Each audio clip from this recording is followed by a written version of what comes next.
Так, я в эфире, да? Я так полагаю. Да, я в эфире.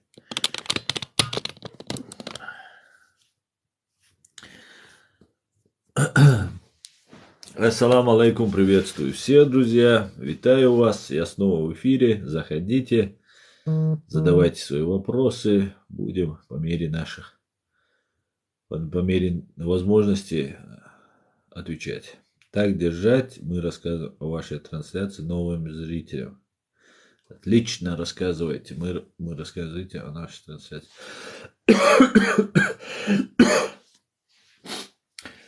Так, друзья, с нами теперь Рита. С нами теперь очень рад всем. Заходите. Обсудим ситуацию в Украине. Задавайте свои вопросы. Сегодня 14, да? Или уже 15, 14 марта, 18:35. 14 марта, 18:35 2022 года.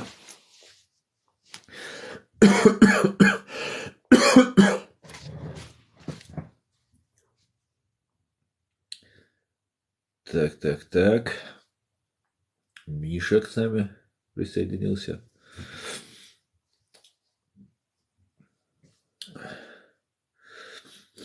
Друзья, кто-то со мной хотел сегодня пообщаться, и я ему еще вчера обещал, что мы как-нибудь поговорим на следующем стриме. Ну, я надеюсь, он сюда зайдет. Доброго вечера. Як ваші справи? Дуже дякую, все хорошо. И вам доброго вечера.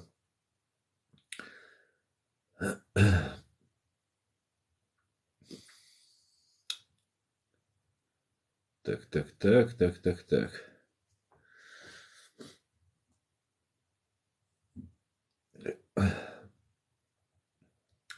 Как у вас там дела? Какие новости? Расскажите кто-нибудь, кто с Украины. Доброго вечера, мы с Украины. Где кадыровские прихвостни? Давай тоже заходите. Путинские наложницы, заходите, ждем вас. Ассаламу алейкум, ва алейкум ассалам. Ашой. Так. Заходите.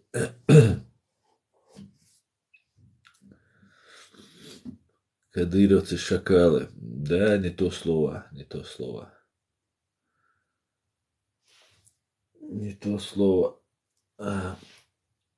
Ассаламу алейкум, алейкум салам. Как ваши дела, здоровье? Все хорошо, вот переболел короной.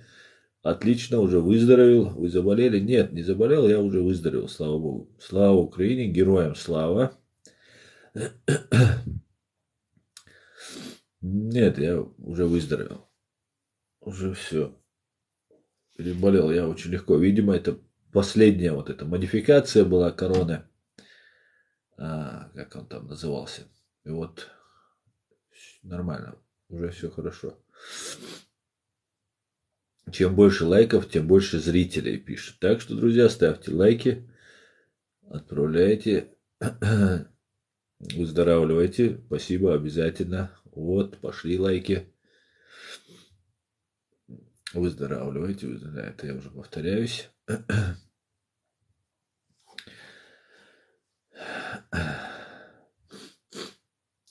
Если есть какой-нибудь прорусский или подрусский, да, или россиянец, который хочет со мной подискутировать, да, я с удовольствием открыт. Заходите именно для дискуссии, чтобы поговорить, и я вам обосную, что вы не правы, что ваша страна фашист, а ваш Путин это ублюдок. Я вам это обосную. Заходите. Слава Украине, героям слава. Кстати говоря, в прошлом году я провел здесь флешмоб. Я порвал свой российский паспорт, и некоторые чеченцы последовали за этим, и у нас был такой флешмоб. Видео мне скидывали, я эти видео загружал себе на YouTube канал, на свой канал Reality. И, вроде как утихло. Был флешмоб и был. И теперь я смотрю, россияне подхватили этот мой флешмоб и рвут свои российские паспорта. Это очень правильно. 140 миллионов или сколько у вас? 190 миллионов, да, россиян. Вот эти 90 миллионов россиян должны порвать свои паспорта. Должны порвать свои паспорта. Так, героям слава. Кадыров заслужил смерть, говорит. Кто-то там. Я вот ники не могу прочитать. Ну, смерть заслужил или нет, решает суд. Я считаю, что он заслужил честного, объективного, справедливого суда. И причем давно заслужил.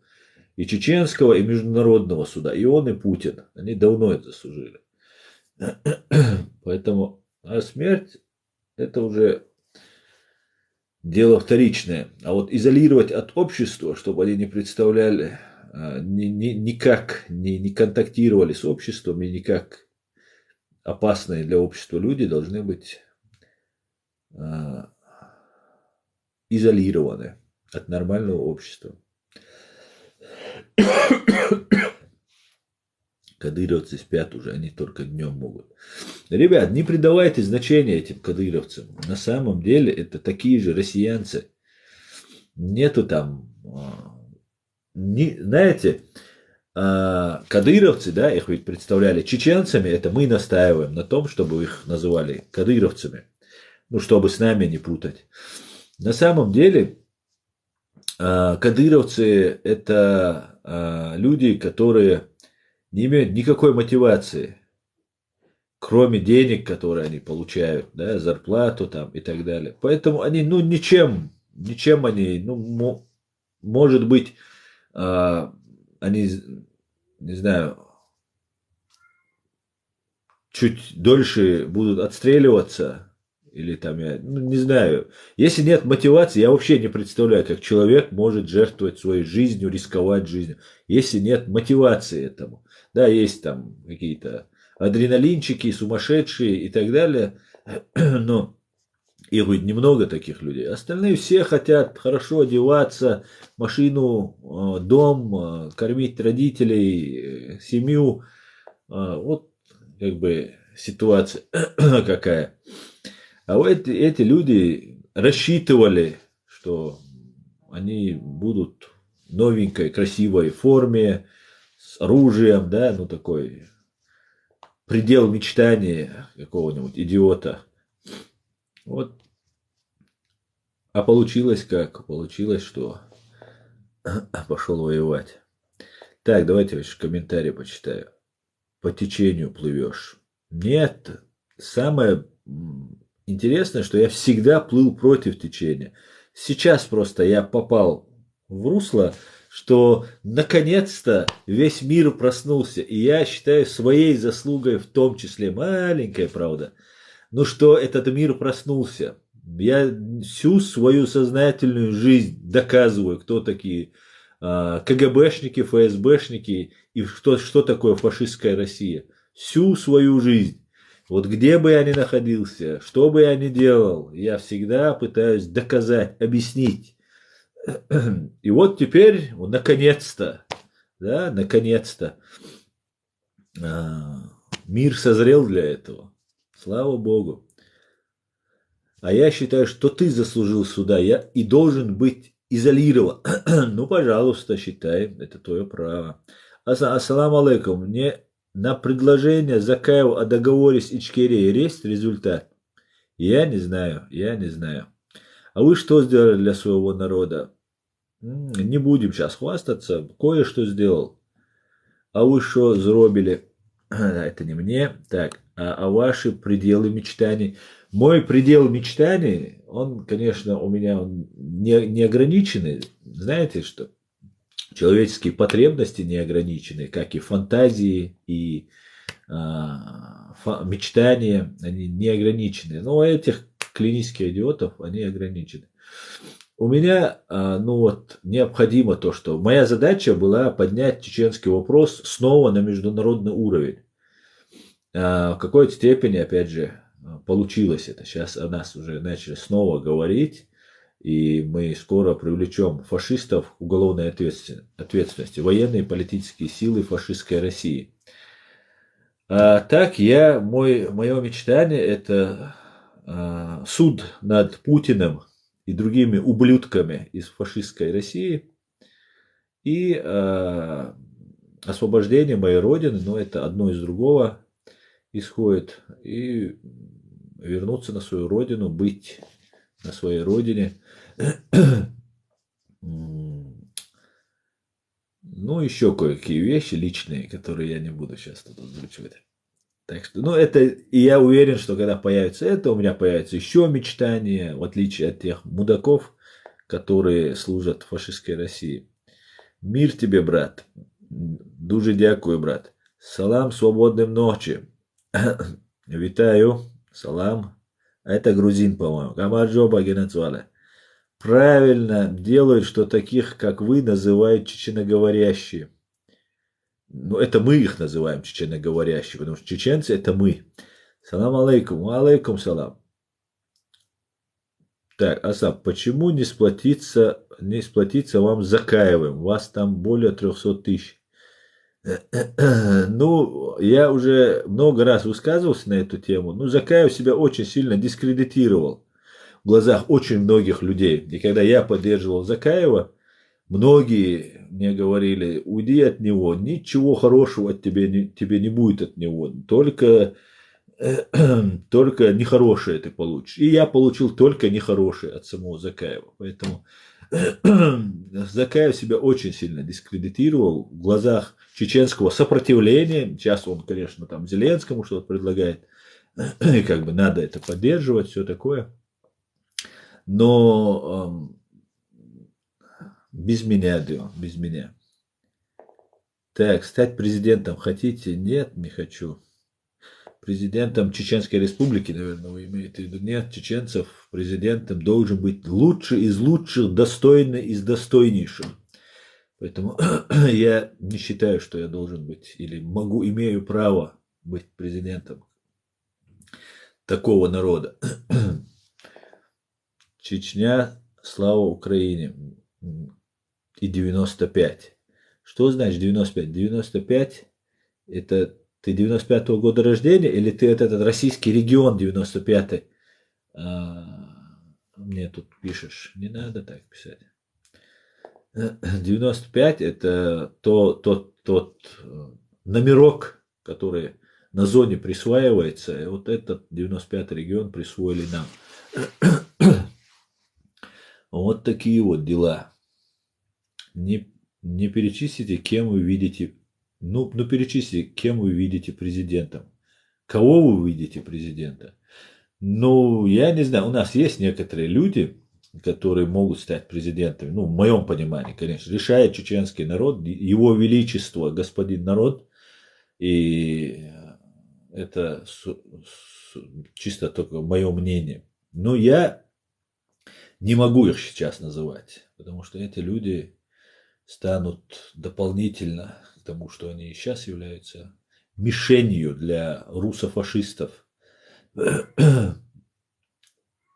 Так что вот такие вот дела, друзья. Вот такие вот дела.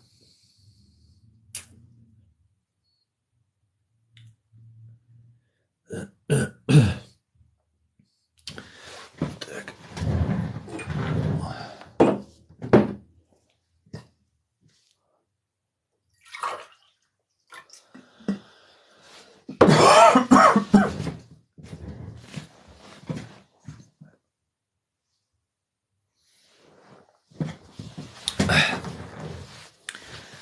Ну, давайте, рассказывайте, друзья.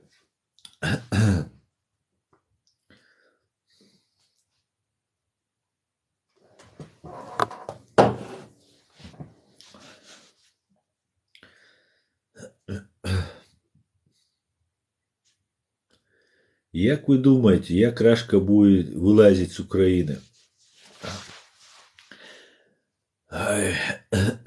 То, что я думаю, вам может не очень понравиться, конечно. И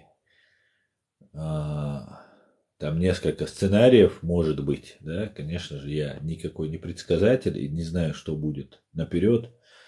Может Путин и Россия фашистская победит весь мир и ту революцию, ну, шучу, конечно, которую Ленин пытался организовать, захватит весь мир.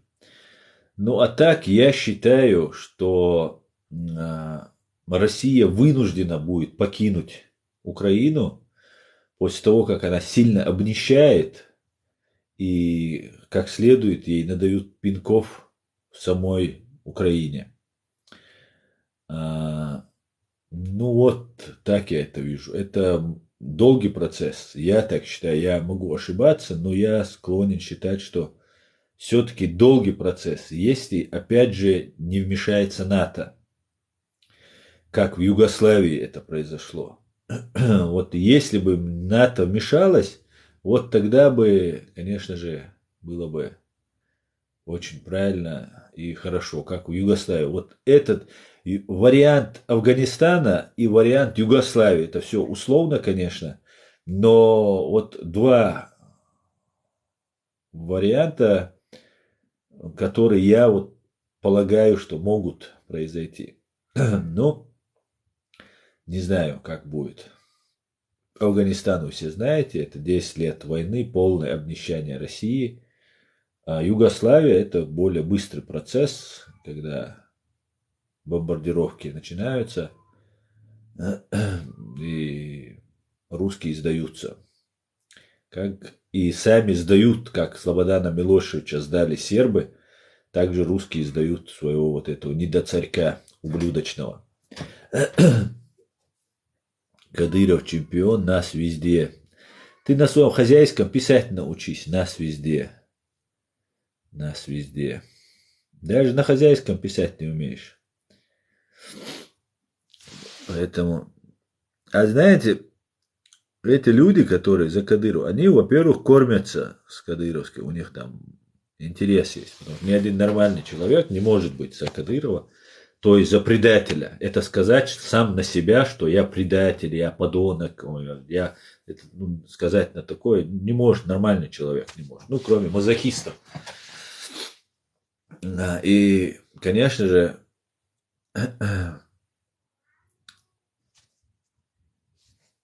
сверху написано, ага, это не то. Так, Аслан, почему все блогеры наши обнимаются друг друга, обвиняют друг друга в шпионаже? Кто наши? Ты имеешь в виду чеченские блогеры?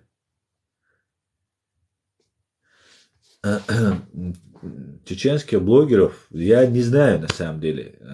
Блогеров, вернее, я знаю, которые не работают на русских, но их мало. А вот кого ты говоришь, они работают, реально работают. И вам придется мне поверить. Я очень много работы провел по этому поводу. Но есть некоторые люди, которые не хотят в это верить. И даже если я покажу выписку из отдела кадров у ФСБ, мне будут говорить, нет, это подделка. Так, ты мужчина, если ты кадыровц в лицо скажешь. Ну, иди сюда, я тебе скажу. Клянусь, скажу. Предатель. Ахмад Хаджи ваш предатель был. Кадыров Рамзан ваш предатель в женских ботинках Прада. И все, кто поддерживает, клянусь Аллахом, вы ради денег только там. Ни один, не то что чеченец, ни один нормальный человек не может быть за предателей. Вы можете понимать? Они убили 300 тысяч. Русские фашисты убили 300 тысяч наших граждан. Всех национальностей, всех религий, которые у нас проживали. И перейти на сторону русских фашистов для того, чтобы потом ради угоду русских уничтожать свой народ, это надо быть конченным дерьмом, извиняюсь, конечно, за мой французский. И вот этим и является каждый, кто называет себя кадыровцем, кто называет себя подрусской тварью. Я в лицо скажу любой подрусской твари это, что вы подрусские твари, вы за деньги это делаете. Нет у вас никакой идеи, Ахмад путь Кадырова там и так далее. Ахмад путь Кадырова это путь предателя, подонка. Иди сюда, я тебе скажу, клянусь тебе скажу. Так,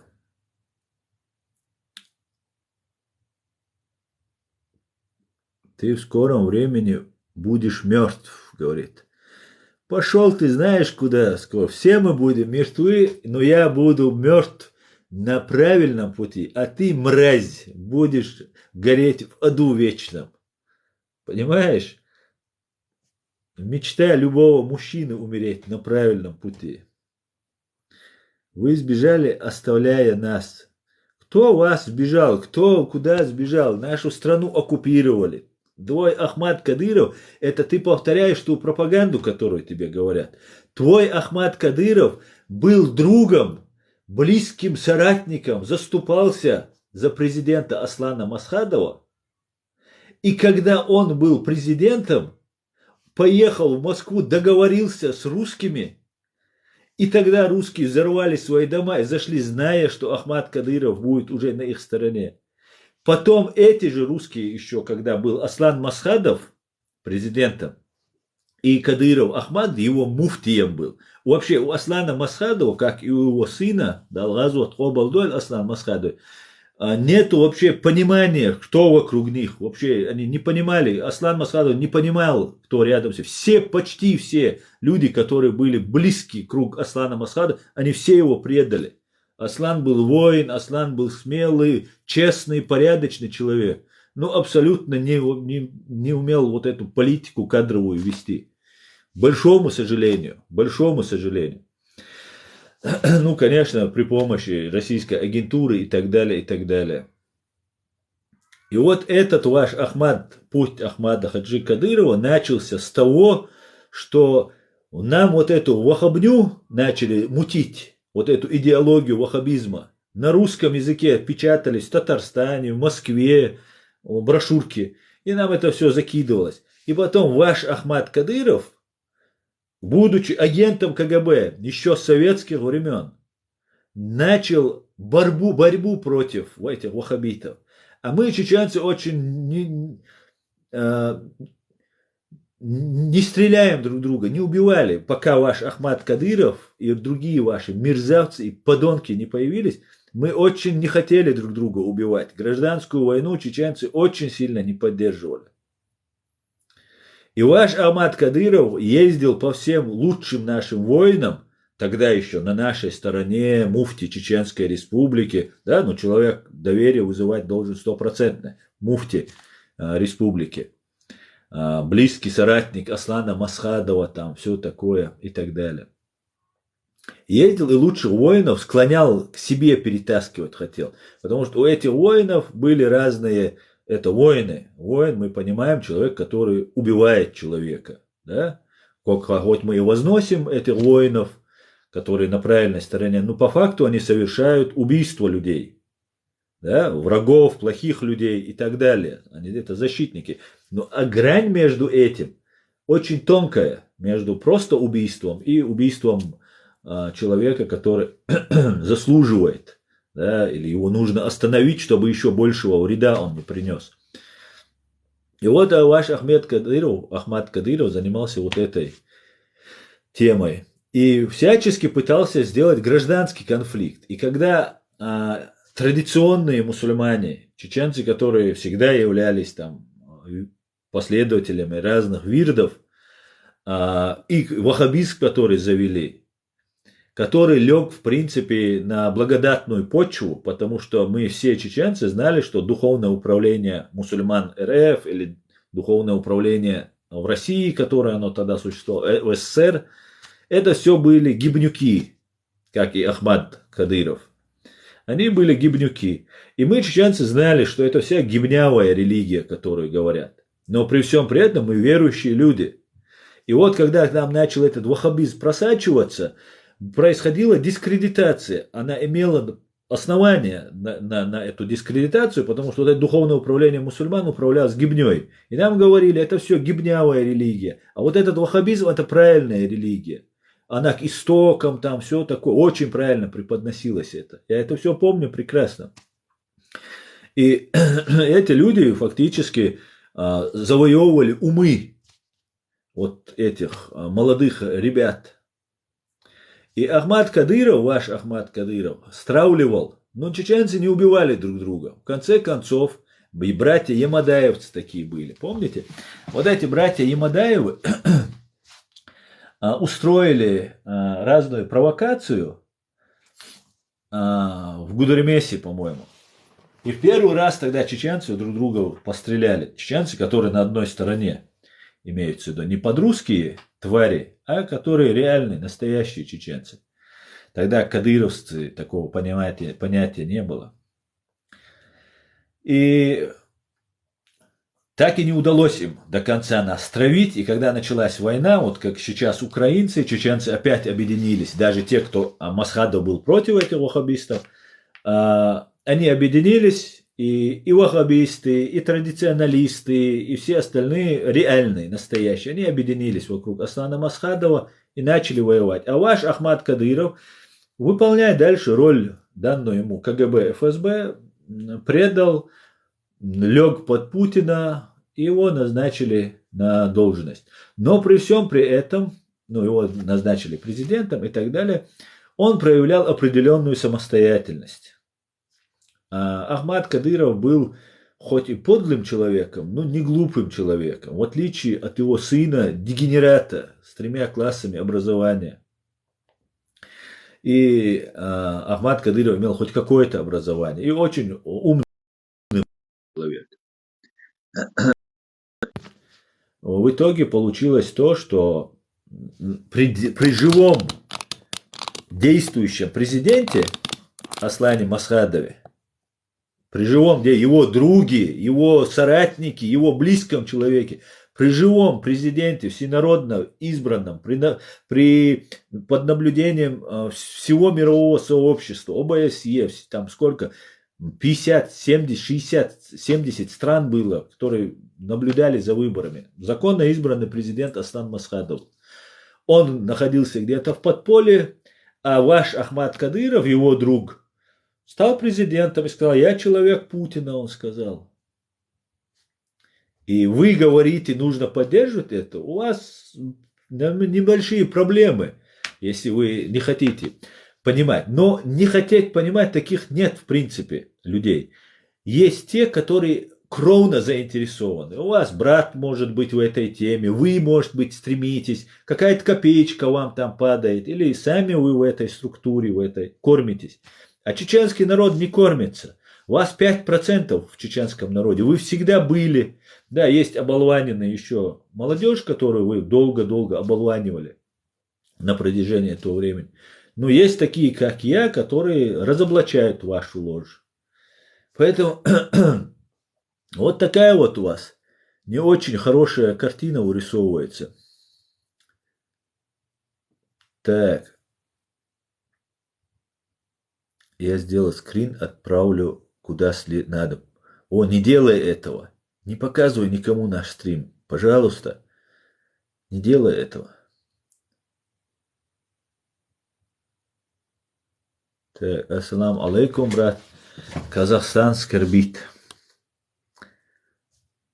Алейкум салам. По ком Казахстан скорбит? Так, я сделала скрин, отправлю куда. Это я уже читал. Ахмад Могила. Куча бататьеш. Унисдеш дутишу. Ахмад Могила, а не сила. Так, тараторит как мужчина. Мужчина говорит как Аслан. Правильно, правильно. Так. Житомир бомбили, спасибо братьям белорусам. Бомбили, да, Житомир? Да, твари фашистские, твари.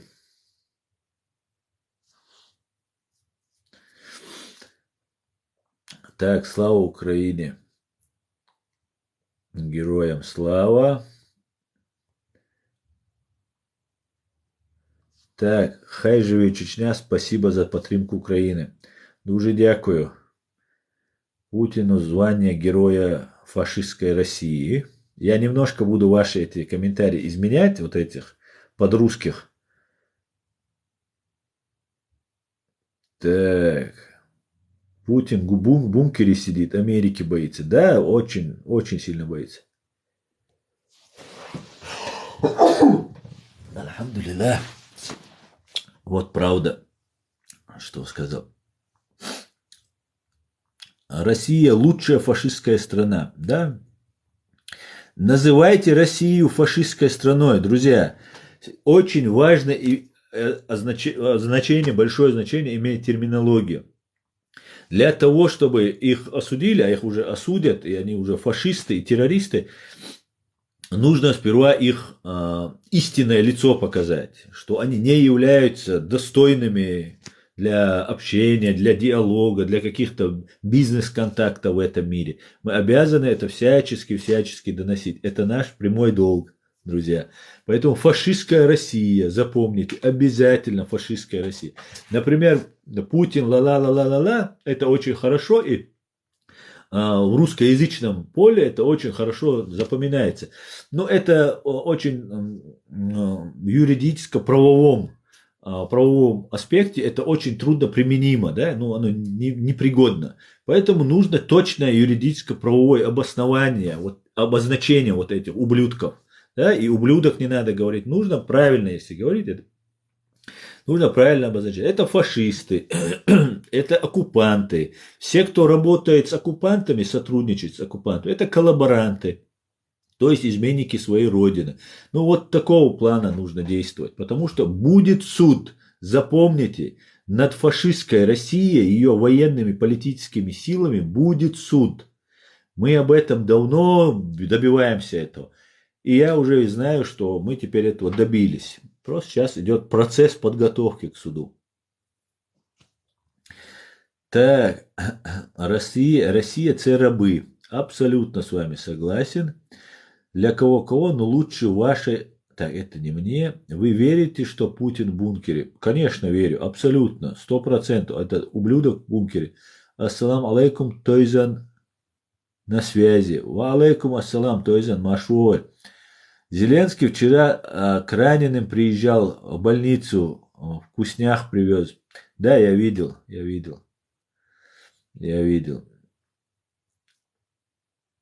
Насчет этого, который ты мне пишешь, это агент, засланный агент, который работал в электросвязи, занимался переводами. У меня есть свидетели, которые наши партизаны, которые я общаюсь, я дружу.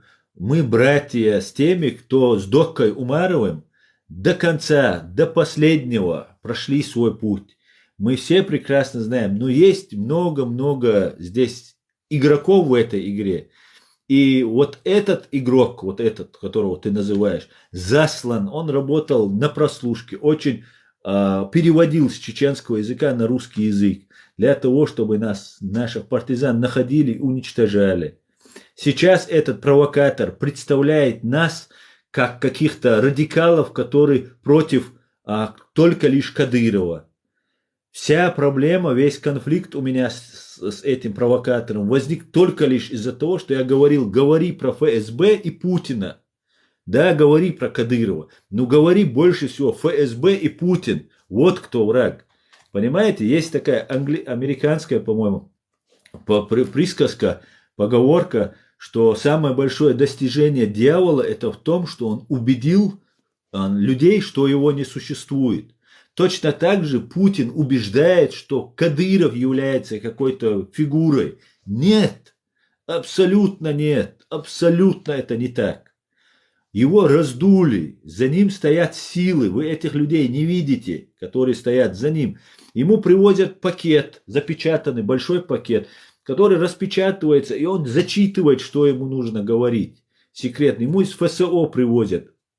Непосредственно Золотов его курирует, который является самым близким телохранителем Путина, является сейчас Росгвардию возглавляет. Кадыров это ноль без палочки, понимаете? И вот когда начали говорить, я сказал, не говори все время про Кадырова. Все подумают, и мне люди говорили тоже, не чеченцы, мне говорили, почему я тоже все время на Кадырова вначале начал говорить, ну это так, это было сделано. И Кадырова русские создали нам таким, чтобы потом нам его скормить и самим уйти от ответственности. Понимаете? Это гражданский конфликт. И мне сказали, там очень умные люди мне сказали: Аслан, ты все время говоришь про Кадырова. Такое впечатление, что у вас гражданская война. И я тогда поймал себя на мысли, а ведь это так. И начал тоже дальше копаться, хотя я говорил и про ФСБ, и про Путина, что они дома взрывали в 99 году и так далее. И вся задача сейчас, вот сейчас нам в Украине, да, Кадыров начали говорить, вот именно вот такие люди, вот такие блогеры, они делали из Кадырова тоже фигуру, а Кадыров, Даудов, Джамбокс, Шевченки, Навальный, это все российские марионетки, которые из него делали известного блогера и так далее. Вот и вся проблема. И весь конфликт, сыр-бор возник тогда из-за этого. Не говори все время про Кадырова, говори про Путина, про ФСБ. Главное, говори про взрывы домов в 99 году, потому что это Кощеева игла Путина. Путин представляет себя таким русским националистом, русским патриотом, там, защитником русских и так далее. Это же тоже ложь, что все, что изо рта Путина исходит, это ложь. И нужно доказать русским, которые думают, ну, убивают чеченцев, ну, мы же русские великие, вот он делает нас величее. Там, украинцев убивает, ну, правильно, мы же великие русские, вот нужно их убивать. А когда мы говорим, что он и русских взрывал в 99-м, чтобы прийти к власти, и там были задержаны ФСБшники в Рязани, и что Патрушев сказал, это были учения, а не теракт, и так далее, этих ФСБшников отпустили. Это рушит все. И это послужило причиной, я как юрист вам это говорю, это послужило причиной начала войны против нас. Это основа основ. Об этом нужно говорить, об этом. Это дискредитирует Путина в глазах вот этого русского сумасшедшего электората, фашистующего. Потому что он тогда не за русских, когда он убивает, одно дело посылать на войну молодых парней, да, на имперские войны, ну там погиб воин, там все такое, ему памятник поставили. А другое дело спящих женщин, детей, стариков взорвать в своих домах. Это какой тварью подлой нужно быть человеку, чтобы убить своих, даже не своих, любых чужих, вражеских женщин, детей. И вот этот человек, о котором ты говоришь мне, вот он не говорил об этом. И потом люди начали задумываться, что он делает. Он зарабатывает бабки, ему финансируют из России, он пользуется телеграммом. Вы обратили внимание, что все покинули из России разные инстаграмы, фейсбуки и так далее. А телеграм не покинули. Россию не покинул, остался телеграм. Потому что я давно утверждаю, что телеграм это ФСБшная тема. Это та же тема, что ВКонтакте. Просто ВКонтакте он уже полностью дискредитирован, уже все знают, что это КГБшная тема. А телеграм вроде бы как бы нет. И я говорил, не пользуйся телеграммом. Да, нужно пользоваться каким-нибудь ресурсом, чтобы у тебя была возможность доносить информацию до людей. Я всем это говорю. Но люди, я это почему говорю? Потому что мне каждый чеченец, который зайдет в этот телеграм, поверив, напишет там что-то, он попадет в их картотеку и он попадет в разработку. И чтобы этого не было, я вот в ТикТоке сижу, в китайском, в Ютубе сижу и так далее. Я утверждал, не лезь. Ладно, россиянам можно, украинцам можно, у них своя страна, они могут сидеть у себя в Украине и пользоваться телеграммом. В России телеграммом украинцев немного, которые пользуются и так далее.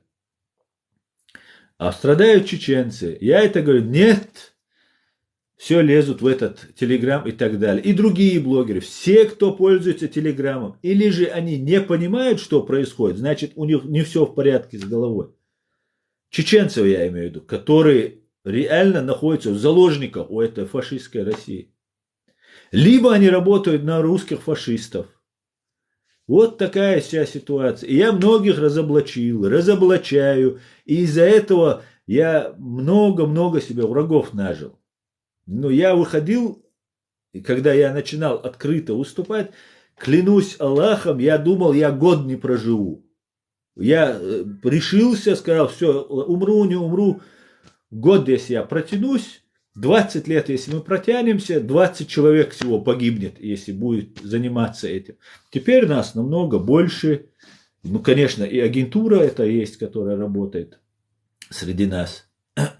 Но при всем при этом я уже, сколько, уже 3-4 года занимаюсь и вроде даже научился как-то говорить это на камеру. Это очень сложно, для меня, по крайней мере. Было очень трудно, но вот я чуть-чуть научился разговаривать на камеру. И посмотрим, да, мол, все будет отлично. Поэтому агентура это. Так, давайте, друзья, пойдем дальше. Да.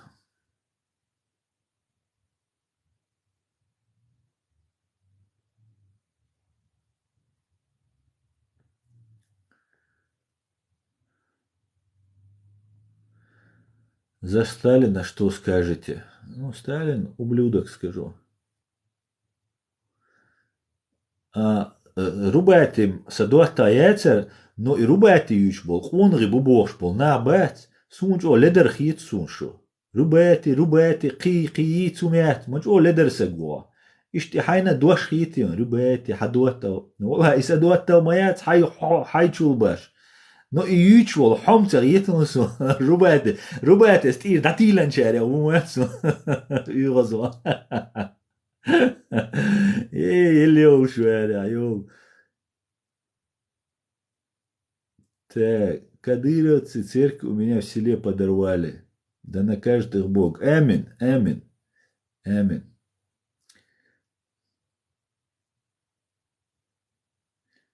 Allah güvel Ahmad не тирчан. Кадыров Ахмад уйти, амин, амин. Зачем Кадыров приехал в Киев? Ну, это такой вопрос, который лежит на поверхности. Слава Украине, героям слава Украине.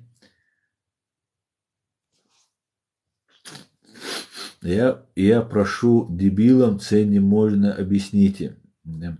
Ты Кадырову в лицо скажи, что он по твоему мнению. Ну я же в лицо это говорю, я же не прячусь, я же в отличие от тебя вот открыто, он знает про меня, в отличие от этих своих засланных ФСБшных блогеров, меня они не рекламируют. Единственное, моих родственников похищают, на меня покушения готовили, дела возбуждались по этому поводу, киллеры приходили. Но они меня не раскручивают, они мое имя, у них редко, они вынужденно где-то произносят, но так они пытаются не говорить обо мне. Потому что я бью в точку. Я говорю УФСБ. Вы когда-нибудь слышали от других, чтобы УФСБ по Чеченской Республике кто-то упоминал? А это голова всех преступлений, которые сейчас творятся в Чечне. Вот кто главный. Сейчас Игорь Кочнев. Раньше был Игорь Хвостиков. Его перевели в Татарстан. Сегодня в предыдущем стриме я об этом рассказывал. И так далее. Скажу я Кадырову, Кадыров не приедет ко мне. Давай без его охраны, без никого мы с Кадыровым. Позови его. Пускай он даже в своих Прадо будет. Вот в этих, на высокой платформе. Как раз он мне до пупка дотянет, даже в этих платформах. Пускай приезжает. Я с удовольствием ему скажу в лицо. С удовольствием. Как никому никогда я ему это скажу.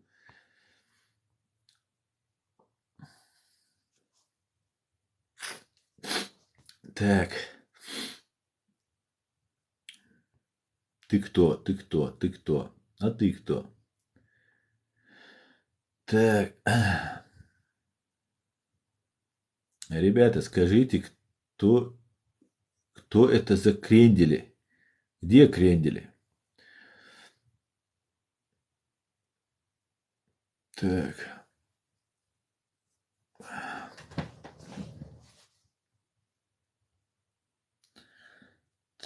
Так.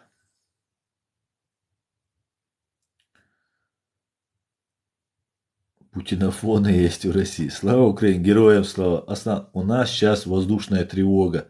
Пишите, где у вас, в каком городе. Пишите. Кадыров, кафир. Нет, он кефир. А за себя что скажешь? За себя. Люди пускай за меня скажут. Так. Смотрите, вот этот какой-то здесь русский пишет матом, я его поэтому забаню, да? Ну так безграмотно написать, но если вы за русских, ну хотя бы чуть-чуть грамотно, ну это же...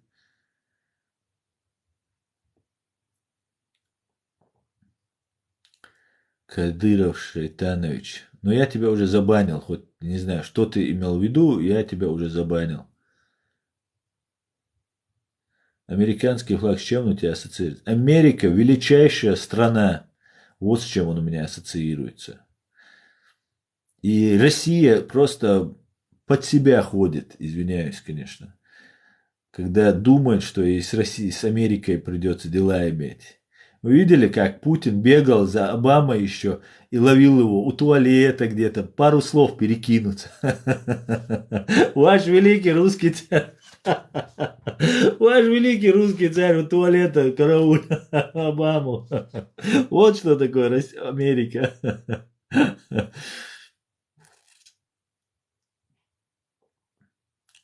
Так, говорят, Украина проигрывает. Это правда. Украина не проиграет. В Украине потери есть, это правда.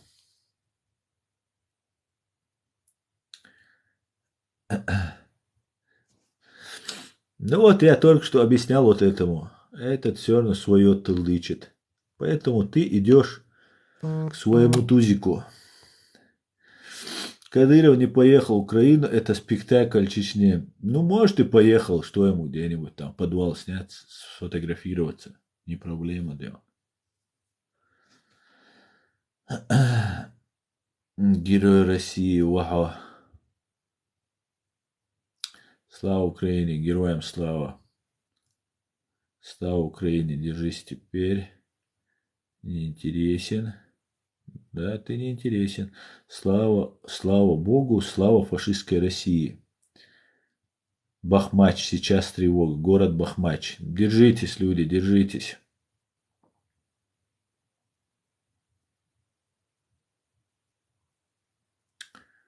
Опять так, потеряли, что ли? Так. Слава, Украине продался Америке по полной, мне тебя жалко. Да в том-то и дело, не продался, понимаешь? Для того, чтобы продался, слово значит заплатить. Мне никто не платит. Я от души ненавижу фашистскую Россию и ваше ФСБ. От души, за бесплатно. Понимаете? Если бы еще за это платили. Не платят, гады, блин. Дякую за підтримку, слава Україні. Дуже дякую, героям слава. Ты в Америке? Нет, я в Германии. Скажите, поляница. Так, как мне неприятно, что вы продались. Мне вас жалко. Ну вот не верит он. Нет, не платит никто, елки-палки.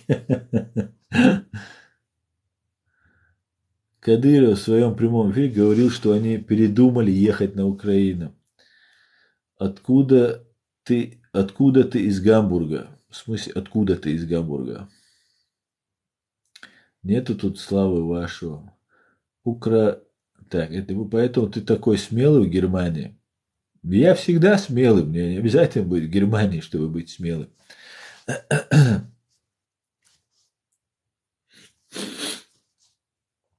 Так. Вот, ты еще в Германии, мне стыдно жить с тобой в одной стране. Ну, убирайся тогда, Наташка. Ну, убирайся. Патриот на диване. Почему на диване? На кресле.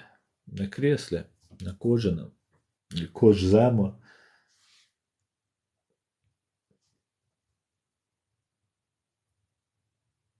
Так. Полониця. Молодец. Дуже дякую. Так, теперь с нами. Так, друзья, может, ты уберешься, на немца совсем не похож. А что? Знаете, что интересно? Немцы очень толерантный народ. Я понимаю, что раньше было все ужасно, но сейчас немцы очень порядочные, очень толерантные люди. При этом к приезжим плохо относятся только русские, которые живут в Германии. Почему так?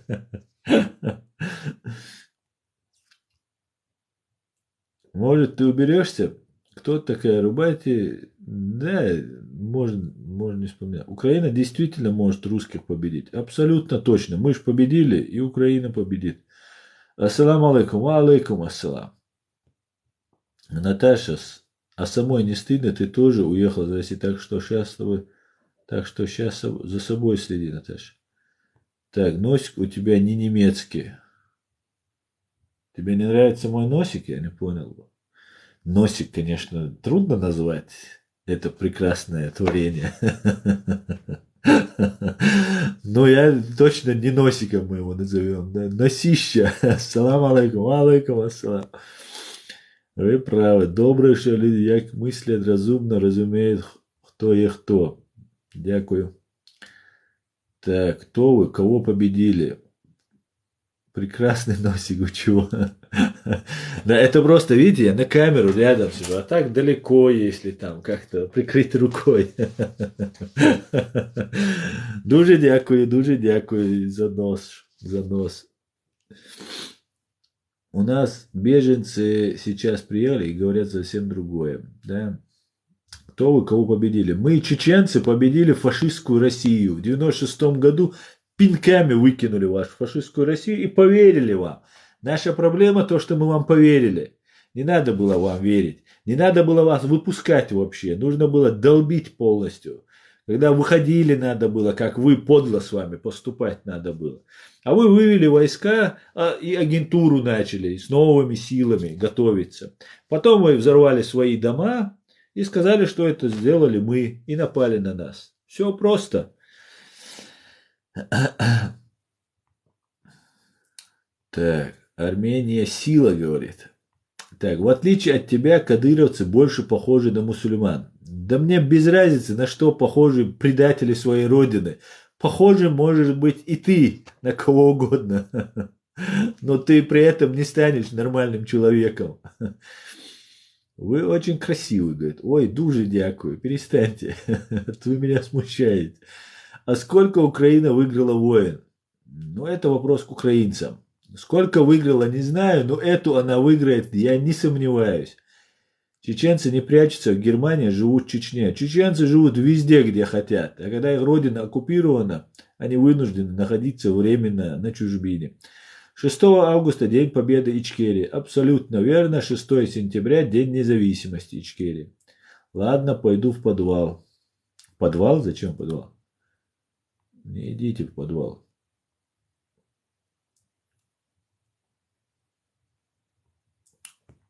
Я сегодня слышал, что депорты отменили. Очень хорошо.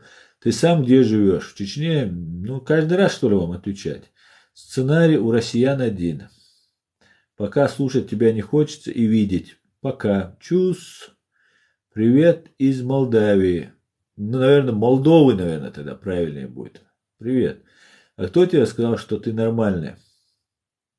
А я разве говорил, что я нормальный? Я не говорил такое. Так.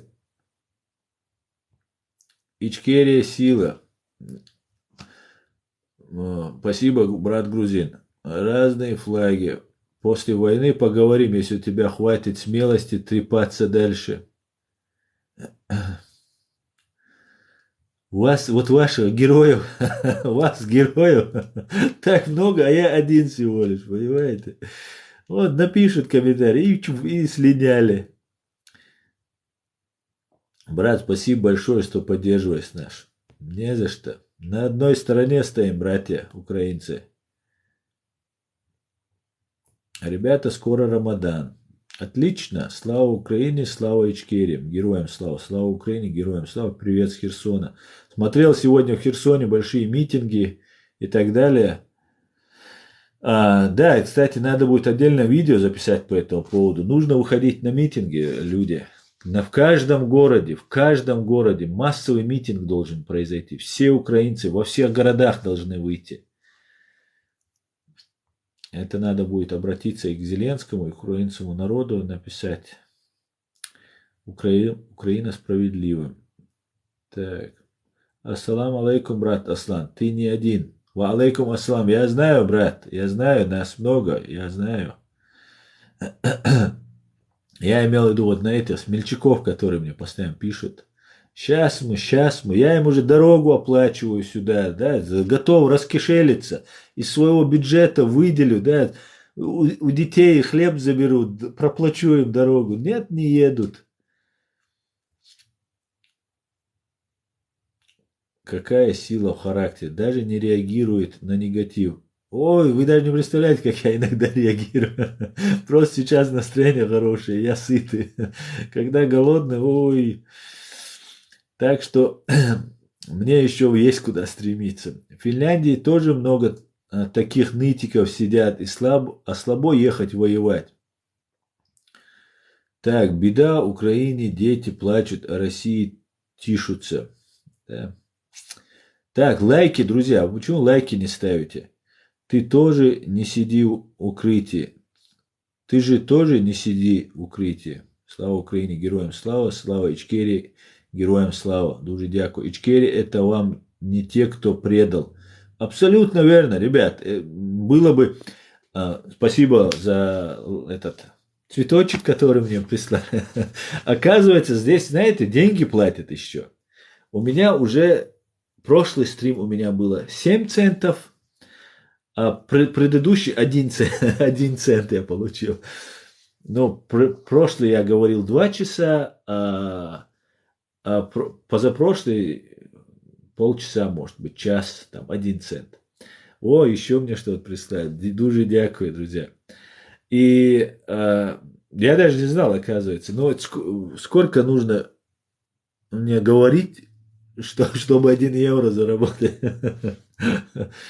Ичкерия это вам не те, кто предал. Да, абсолютно так. У всех есть предатели. Еще раз благодарю вас за розочку. За розочку, спасибо большое.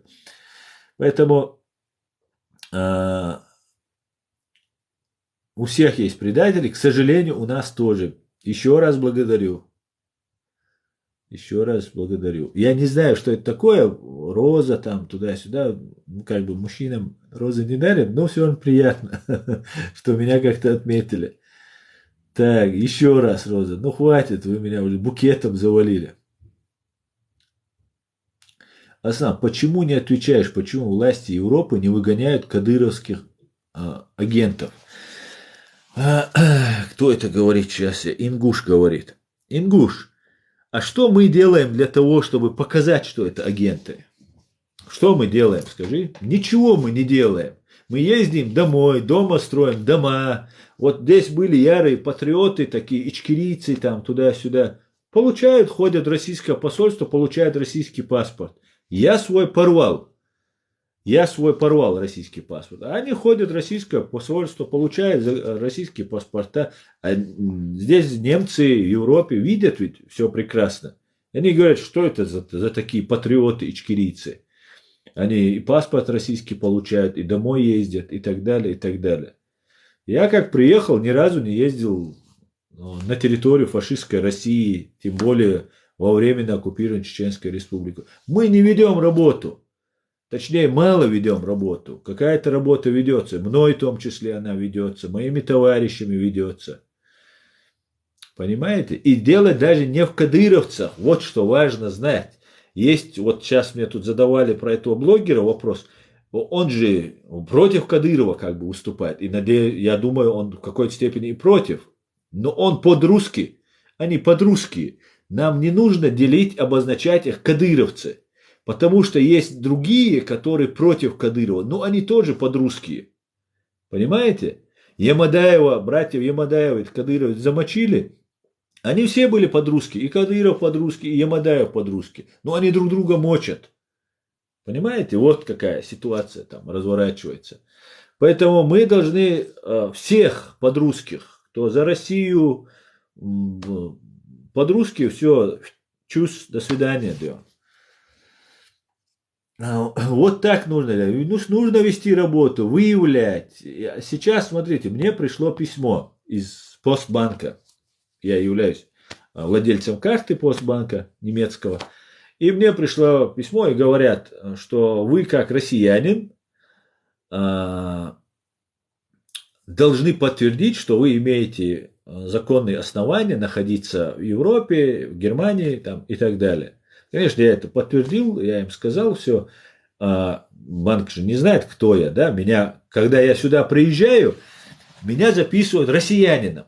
Хотя я хочу, чтобы меня записывали ичкерийцем, что я гражданин Ичкерии, но мне на паспорт, который здесь немцы выдают, они пишут «рус», что у меня гражданство рус. Ну, мне не нужно это гражданство, у меня есть свое гражданство. Вот такие моменты возникают. Потом у меня возникает ситуация, вот как сегодня, да, выступает, и банк мне говорит, вот вы россиянин, придите. Но я не россиянин.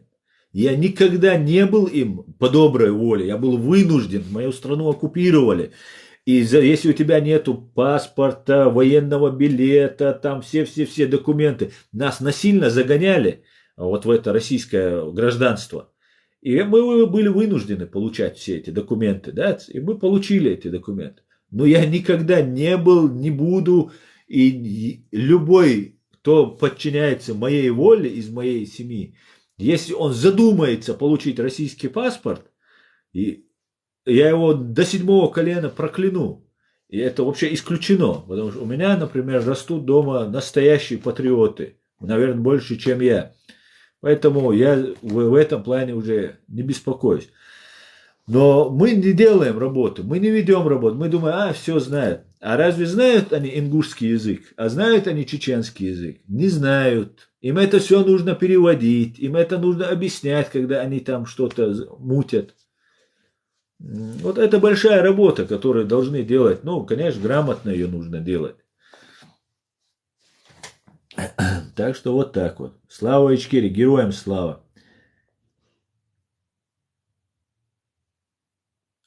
Ах, отказ, ди рус в хилейт. Отказ, дина. Сейчас я вам покажу. Сейчас я вам покажу. Одну минуточку. Нужно найти просто.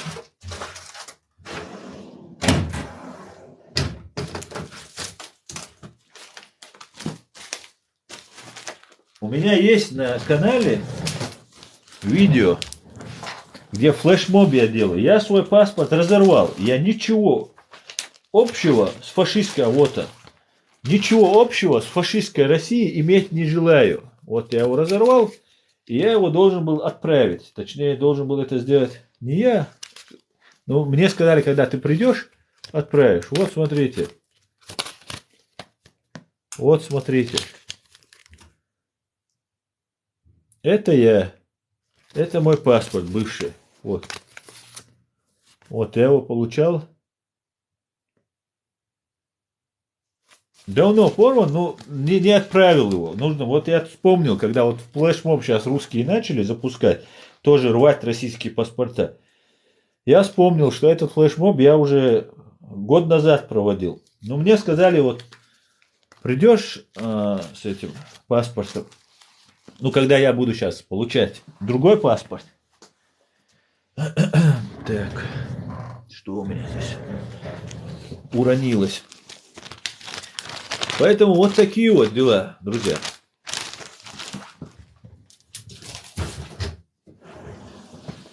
Ничего с фашистской Россией не имею общего. У меня есть вот он, мой паспорт. Паспорт Ночи Республики Ичкерия. Ну и временно, который выдали немцы. Есть такой. Поэтому вот такие вот дела. Салам алейкум из Казахстана. Ва алейкум салам. Аллах Казахстан. Ассалам алейкум. Ва алейкум ассалам. Душой не был, да? Не был. Слава Ичкерии, героям слава. Правильно сказал брат.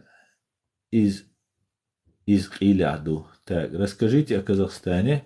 Что я могу рассказать? Что ты за бред трясешь? Причем здесь рубать? Оставьте вы эту рубать, она уже уехала. Аслан, мы с тобой в одной школе учились. Да, интересно. В какой? Ладно, не пиши тут. Ты в Украине, да, получается? Если в Украине, то не страшно. Не боитесь Рамзана Кадырова? Я даже не знаю этого слова «боитесь». О чем ты говоришь, Вася? А, это девушка говорит. Василия, героям слава. Ичкерийцы нас поддерживают. Ичкерийцы за вас. Так, слава Ичкерии, героям слава. А я тоже хочу такой. Если ты родилась в Чеченской Республике, ты имеешь полное право получить гражданство Чеченской Республики Ичкерия. Если ты не имеешь гражданства, то для того, чтобы получить гражданство, тебе два поручителя должно, если ты не родилась. Или ты не этнический чеченец, или ты не родился на чеченской земле, то тебе нужно два поручителя, чтобы получить гражданство. Ну, по крайней мере, так было. Сейчас я не знаю, как там это все происходит. Allah reis koyuyor. Allah'ları vayla masur vuçuna tahome una ваш аслан. Да reis koyul масарна, да reis koyul. Шейх Шамиль с кем воевал? С фашистами, русистами. Спасибо, привет вам из Украины. Дуже дякую. Украина, слава Украине, слава Ичкерии. Героям слава, спасибо. Ассаламу алейкум, ва алейкум салам. Героям слава. Салам из Баку. Салам Азербайджан. Салам Баку, братья. Слава России! Слава фашистской России! Салам из Баку, салам Баку. Повторяю, я давно хочу паспорт Ичкерии. Как я могу получить? К кому обратиться? Паспорт Ичкерии можно получить, обратившись к представителю в своей стране, в Европе, если вы находитесь, от правительства Ахмеда Закаева. Но там большая канитель, там могут не отвечать. На сайте Чечен Пресс. Посмотрите, пожалуйста. Тихажа, тигахидо. Слава Украине, героям слава. Нет, брат, я в Европе. Где, в какой стране тогда? Салам ночи, салам. Салам, привет из Сербии. Привет, Сербия. У тебя российский флаг. Фашистский флаг у тебя, да, рядом с сербским. Сербы из-за фашистов, да? Ночи усо, брат. Все, вехму, украинский флаг. Украина, уметерсом. Школа, отсан школа, да что? Ты в Украине? Нет, я в Германии. Салам из Баку, салам, салам. Ну да, я всю правду сказал про Украину и Казахстан. Да, именно так. А что у вас есть гражданство? Да, конечно. Прямой эфир Юер Астан. Ног Вогон, если что. Ног Вогон, если что. Пью прямой эфир Юер, но бочон цахитос. Но. Ну.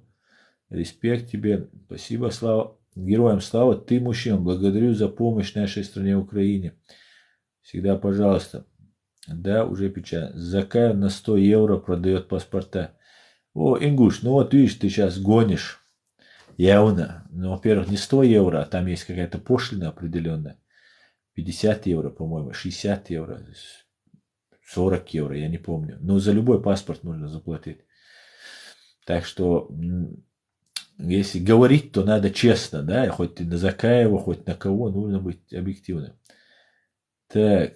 Не оскорбляй Казахстан, мои предки помогли твоей нации, когда было тяжело.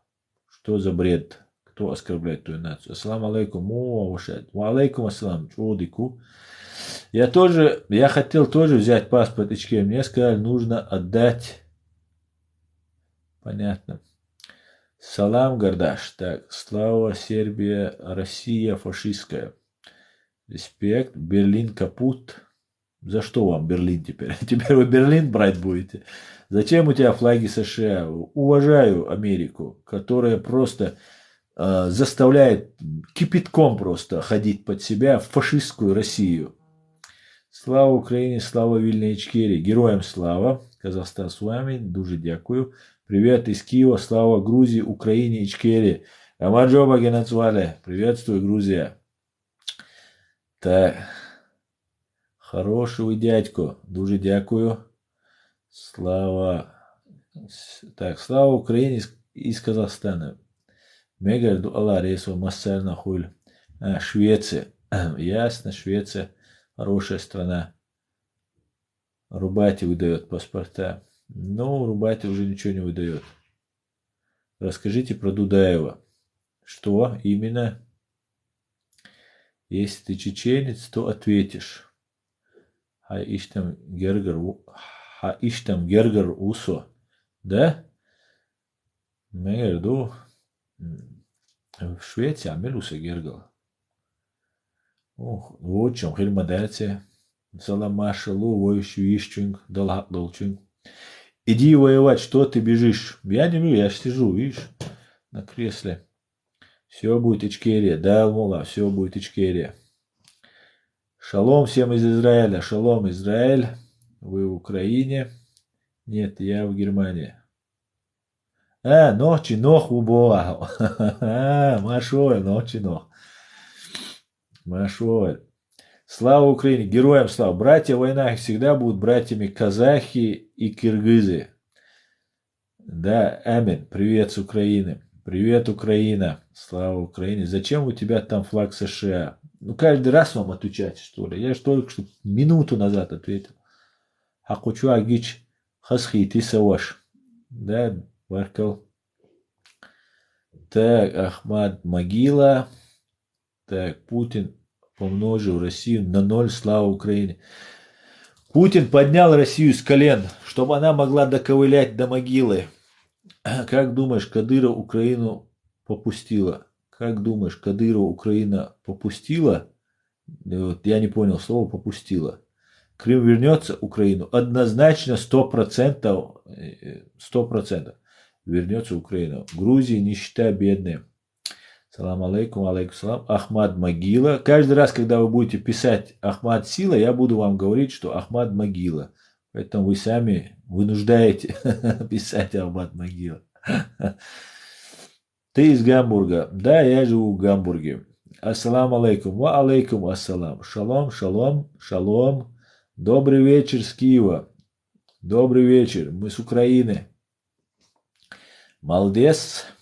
Боже, храни Америку и Великобританию. Все будет Украина и все будет Ичкерия навсегда. Да, Алмула.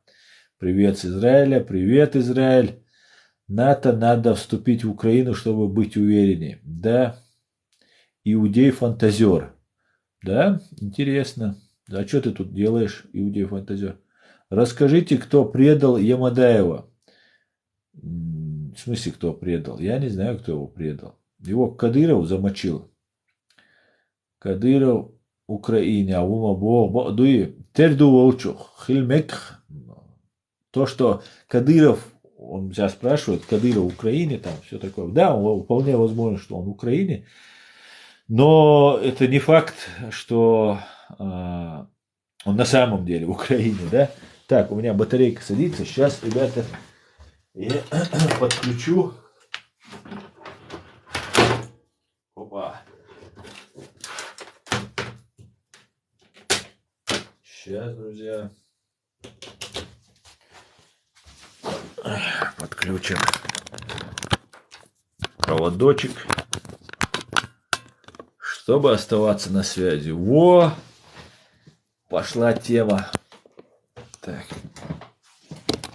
Так, чтобы американский флаг вам был виден, а то у некоторых от этого бывает, как знаете, у вампиров от дневного света бывает. Поэтому американский флаг должен видеть. Так. Поехали дальше. Витаю, Беларусь, Слуцк. Витаю, Беларусь. Что будет Казахстан? Отказалась ехать в Украину. Что будет Казахстан? Она отказалась ехать. Вайдез деш вайцадиш царь шейде до лотиль амине Аллах. Да, я тоже читал, что он в Украине. Но он может быть в Украине, может быть, я допускаю, что он там может быть, да, ну что такого, проехать в Украину, там же не тотально все уничтожено, там все уничтожается, горит. Если соблюдать секретность, у тебя много охраны, можешь спокойно доехать до Украины, тем более там пехотинец такой, воин, тем более у него Прада есть, да, он даже если в грязи наступит, не сильно там запачкается, они же на высокой платформе, там и рост побольше, там все такое. Поэтому в этом плане мог он, конечно, туда поехать, это, да, это возможно. Но при этом Ну, мог и не поехать, потому что он мог притвориться, что он поехал. Поэтому это ничего не знаю, это такой пиар-ход, да он бы не осмелился. Ну, ничего такого страшного там, осмеливаться я не вижу, что там проехать и вернуться. Байрактары силы, это да. Паник хирион шун цаатамны бом матюаня. Паник хирион юн шун цаатамны бом матюаня. Атомный бом туам нах ятер шу Путин تعمل نشي. Атомный бом туам беш хальез. Путин шу беш маят. Мне кажется, Кадыров ни при чем. В центре Москвы это не его почерк. Слава Украине, ждем открытия московской биржи и обвал рубля до 350 рублей минимум. Да, это произойдет, не сомневайтесь. Сейчас рубль стоит меньше, чем 1 цент. Понимаете? Вот. Меньше цента стоит. А вы думаете, если убьют Кадырова, Чечня будет опять жить нормально? Вот нет, конечно. Я же об этом долго уже твержу, всем доказываю. Дело не в Кадырове. И при всем при этом даже дело не в Путине. Понимаете? Даже не в Путине. Это дело в банде ФСБ, в банде Министерства нападения, в банде МВД и вообще в целом имперском менталитете русского народа. Вот в чем дело. Этот империализм у них засыпал, у этих русских. Но вот КГБшники решили захватить власть, и тогда взорвали свои дома и так далее, и так далее. Вы все это знаете. Напали на Ичкерию и убили 300 тысяч людей, среди которых 42 тысячи детей. Так, слава народу Ичкерии, героям слава, дякую. Россия убивает мирных. Да, Россия фашистская страна, заместителя прислал. Так.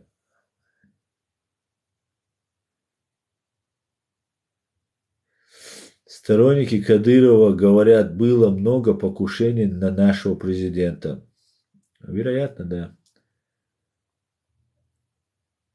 Убить Зеленского это будет цель номер один. Если они смогли взять Киев, то надо убить хотя бы Зеленского. Если убивают Зеленского, то возникает такая ситуация, что народно, легитимно избранный президент, его нет. И уже следующий, даже это вице-президент, да, или кто у вас, премьер-министр, второе лицо, премьер-министр, начнется он не избранный, там, третье, десятое и так далее. Это как подрывает демократические устройства государства. Так они делали с нами, так они охотились на Дудаева.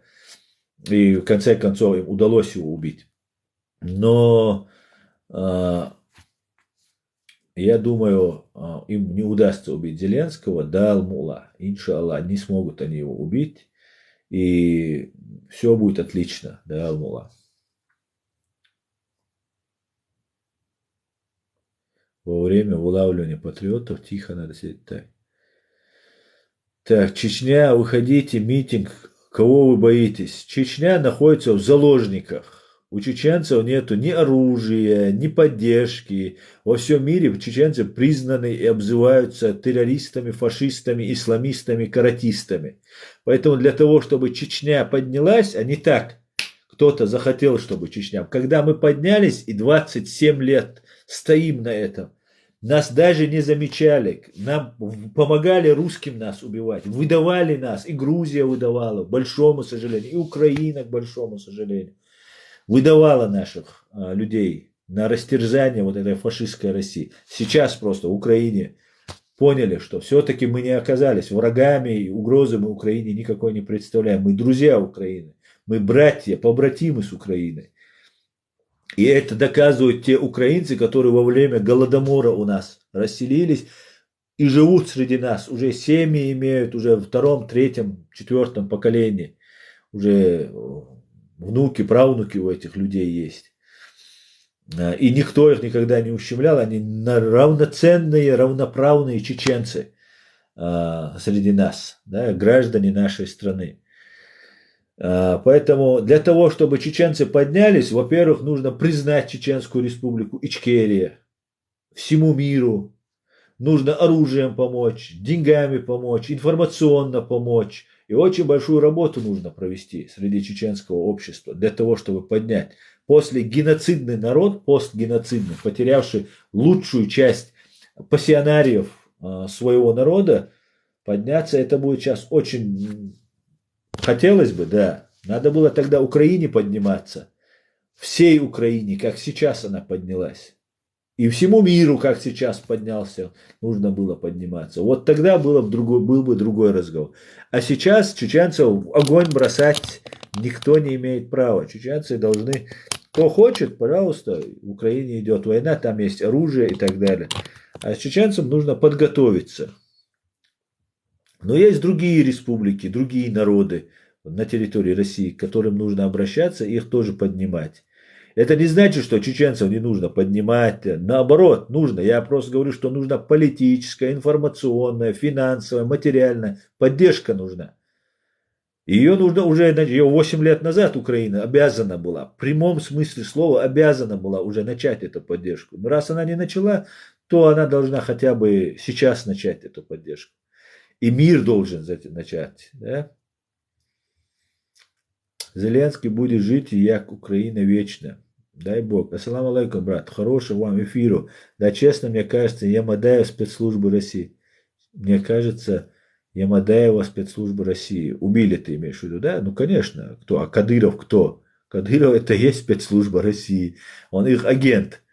И он делает то, что ему разрешат. Какая ситуация с Ираном? Не знаю. Пусть Аллах хранит Зеленского. Аминь. Аминь, аминь. По сей день выдают. Я за Ичкерию переживал еще в 95-м году. Дуже дякую тебе, брат. Очень благодарен. Я знаю, украинцы и воевали вместе с нами, бок о бок. Было такое, я это хорошо помню. Так, мы чего недопустимо. Зеленский будет, да. Конечно, мусульмане никого. Ты прав. Зеленский силен духом, чем трус путятишься. Путин трус, это чмо просто, голимое. Если бы, ну вот оцените степень этого президента, и вы посмотрите, кому он является царем. Если вот это чмо является чьим-то царем, то что является его подданные? Представьте просто. Тузик агент, то есть 100%, 100%. Ичкерия скоро будет Дудаевским. Иншаллах, да, Алмула. Очень на это рассчитываю. Да, никто сейчас не поднялся. Европа пофиг, США пофиг. Они друг друга боятся. Даже наш Беннет написан. Куда не зайдешь, все врут. Где правда? Правда здесь. Всегда заходите. Реальность. Знаете, реалити называется наш канал. Мы говорим только реальные вещи. Они чем думали, когда крематорий с собой привозили? Они хорошенько подумали. Вернетесь ли вы в свободную независимую Ичкерию? Конечно, я мечтаю об этом. Тела кадыровцев забрали. Некоторых тела забрали, были похороны вчера, позавчера, позавчера были похороны. Несколько там похорон было. Некоторых забрали, некоторых еще нет. Так в Украине никто никогда не ущемлял русскоязычных, не ущемляет и не будет. Вот видите, вот вы, украинцы, знаете, что вы никакие не нацисты. У вас президент еврей. Вы не ущемляли никогда русскоязычных. И так далее, и так далее. Но в России так про вас думают. А теперь задумайтесь, мы, чеченцы, никакие не радикалы, не исламисты, не фашисты, не какие-нибудь не террористы и не каратисты. Но нас представили так, и все думали, ну не все, многие думали, что так и есть. И те, кто потреблял эту пропаганду российского телевидения на русском языке, тоже так думали, и в Украине в том числе. Вот какая несправедливость, да, бывает, когда вас обвиняют в том, кем вы во всем не являетесь.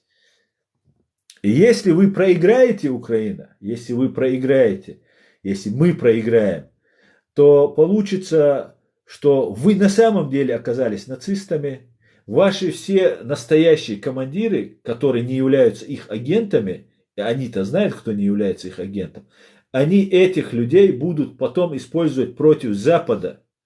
Они их будут убивать и создавать симулякры, искусственные создаются симулякры, как у нас создавались. Убивались настоящие партизаны, настоящие противники, враги России, и создавались симулякры. В нашем случае это были исламские, мусульманские симулякры. Да? Опускаешь бороду, там, иншаллах, там, ля-ля тополя, и все. И ты уже такой. То же самое будет и с Украиной.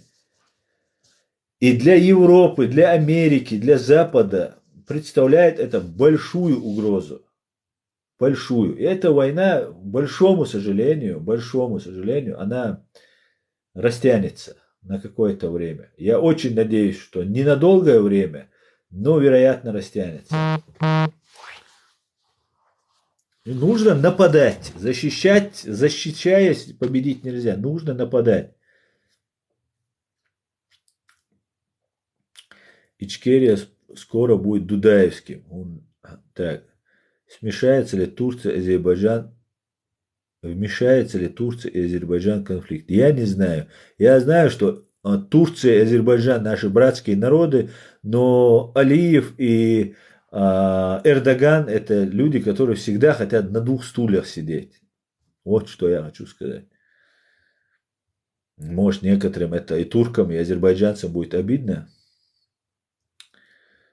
Да, Рамзан знает, что Тузик агент. Именно поэтому лорд звонит, раскручивает, кровную месть объявляют. Никогда не убивали людей, никогда не объявляли кровную месть. А тут они решили, чтобы позитив дали человеку. Конечно, знает. Конечно, знает. Конечно, знает. Что вообще, хоть ты правду говоришь, да, и буду говорить, пока могу. Хотел тебя спросить, если Кадыров мусульман, разве мусульман тоже убивать братьев? Кадыров мусульманин, ну что такое мусульманин? Это религия, да, Путин христианин, да, допустим. Христианство что же не разрешает убивать? Да, ну как бы он христианин, в церковь ходит. Рамзан такой же, как бы, для людей. Убивать вообще нельзя никому, ни атеисту, ни мусульманину, ни христианину, никому нельзя убивать. Божье дарение, Божье творение, убивать человека нельзя. Только для защиты, там, для спасения и так далее, обороняясь. Так думаю из-за их ТВ. Ассаламу алейкум же, мудушу, шей, дегнаш, дикхилшу, ва алейкум ассалам, машой. Никогда у нас 60% русскоязычных. Да, я знаю. Эй, Катархо, завязывай эфир. Давай завязать. Интервью, зарядку подключите нашу. Завязать муда, худуйцу. А можно вопрос, почему ваши пришли к нам? Кто наши? Кому к вам? Не Кадыров, а Кефиров. Там опечатка произошла. Шамиль Басаев. А детский пляж Донецкий откуда? Почему нельзя жить мирно без войны? Все вопросы к русофашистам. Кадыровцы это будановцы. Кадыровцы это путинисты. А называть его Будановым это уходить от главного. Не единственного, а вот от главного, называя его так. Не надо переводить стрелки. Путинист. Знаете, в России можно всех ругать, кроме царя. Вот этого ублюдочного путинского царя. И всех можно ругать. А нужно Патрушев и Путин. Вот два главных ублюдка. Патрушев это русский Фредди Крюгер и Путин ублюдочная мразь. Вот кто кадыровцы, вот кому служат. Так, не все думали плохо про чеченцев, патриотов. Вы все правильно поступили, просто такие как Кадров. Так, детский пляж в Донецком бомбили. Кто? Не знаю, бомбили. Но это русские будут бомбить. Смотрите, украинцы, Вы должны понимать, это не преувеличение, честно слово. Я знаю, что некоторые украинские умы еще не подготовлены для этой информации. Ее выдаю даже не целиком и не всю, да, порциями выдаю.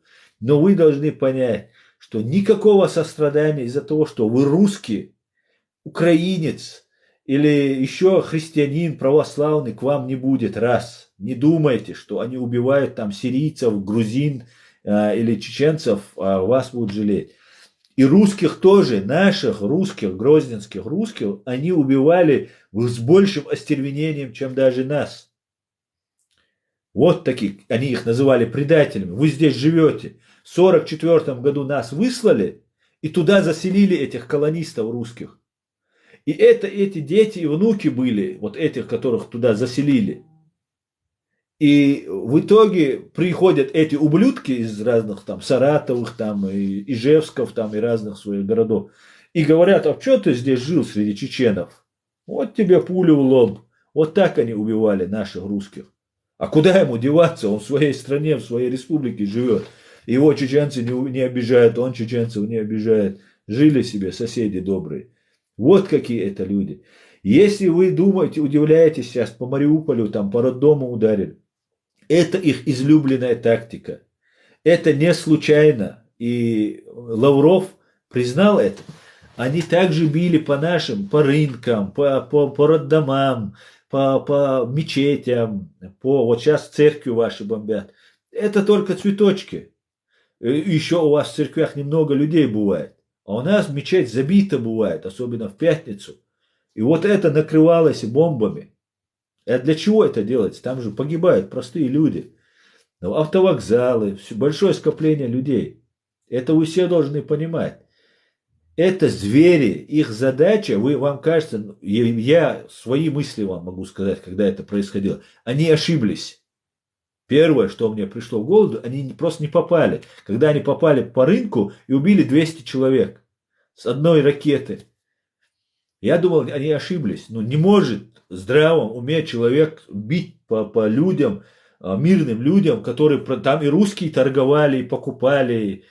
Хотя я не делю русские, чеченцы, это все наши граждане были.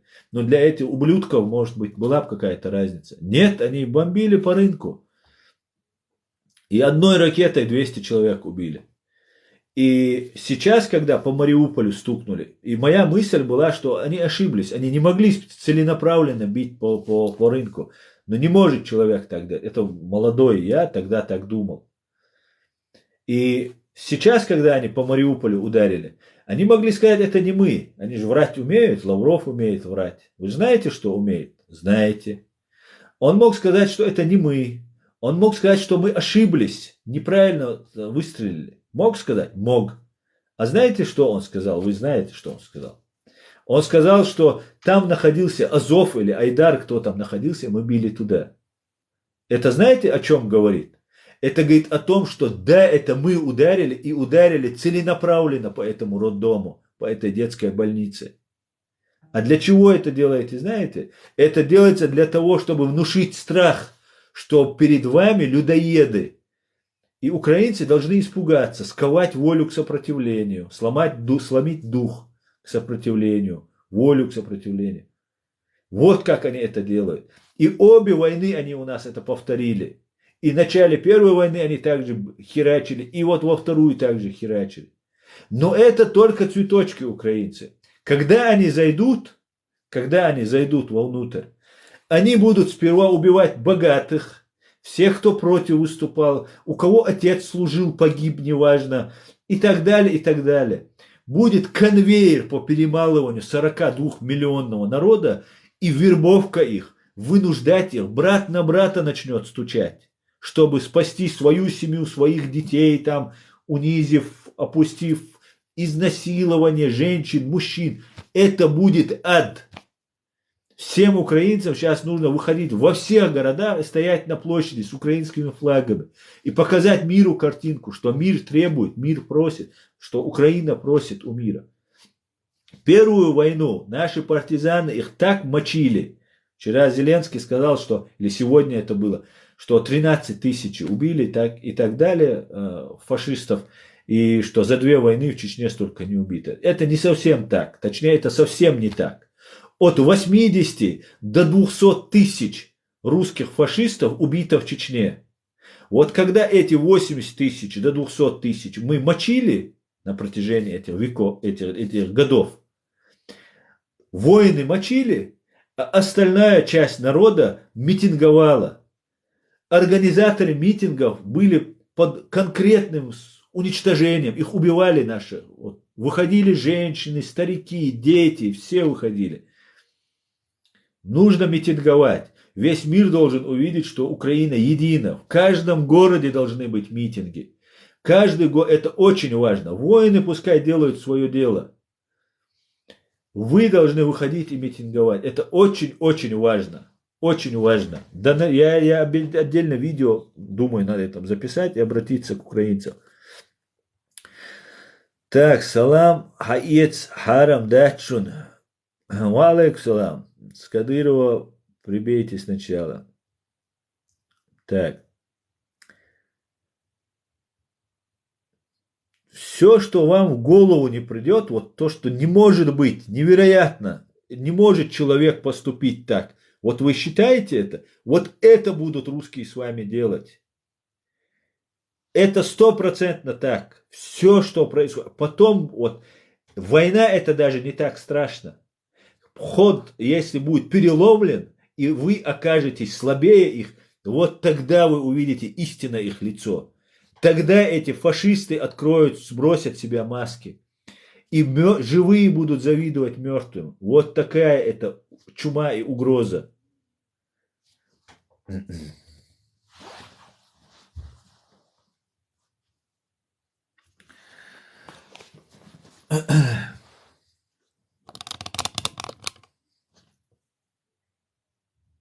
Вот пишут, бомбили детский пляж.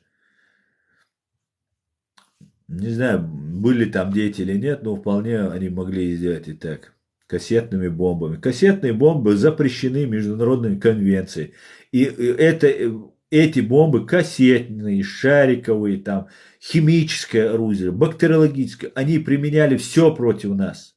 Чеченская республика, вот та республика, которую вам показывают, что супер, там она очень хорошо цветет и пахнет, первое место в России занимает по онкологии. Вот во всей России, в этой огромной России. Вы зайдите в Ростовский онкологический центр, как будто вы в Грозном находитесь. Там все чеченцы. Вы зайдите в самый большой онкологический центр в Москве на Каширке. Вы там, если в проходе будете стоять у выхода, входа, там, в течение часа вы встретите огромное количество чеченцев. Это самый большой в Европе онкоцентр. Коронавирус, убийства, эксперименты и так далее, и так далее. Они забирали органы, вынимали органы. А еще 26 тысяч незаконно осуждено. Сотни тысяч они украинцев посадят. Сотни тысяч. Если не миллионы они, если смогут, новые лагеря будут создавать. Они, знаете, что еще делали? Некоторые в это не поверят, но в уголовном деле в Гааге это все имеется. И мы будем привлекать за это этих людей. Они отрезали руки и ноги нашим парням. Ставропольская ИК-3, исправительная корона-3, больница, есть там такой отдел. Я вам расскажу очень интересный случай. Животные так не сделали бы, как делали эти фашисты. Они вживую, наживую отрезали руки и ноги. Это такая больница, она как квадрат такой, да, такой, как котлован, такая, вот эта тюрьма сама, это тюрьма ИК-3, исправительная колония номер 3 Ставропольского края. Так вот, они там отрезали эти руки и ноги, и есть свидетель, который видел, как эти руки и ноги на большой тележке выносили, и там стоит котельная большая, которая отапливает эту тюрьму, эту больницу. И эти руки, ноги привозят наживую, эти люди орут, вся тюрьма об этом слышит. Наживую, вообще, без укола, без ничего. Многие умирают от этого. Выносятся эти руки, ноги, и этими руками, ногами чеченскими отапливается эта тюрьма. Вот так на тележках выносили. Есть человек, живой свидетель, который все это видел. Есть фамилии, кто этим организовал, русские фашисты имеются в виду. Это ужас, что русские хорошо, когда они хорошие, а когда вот эти фашисты, это не русские, это не люди.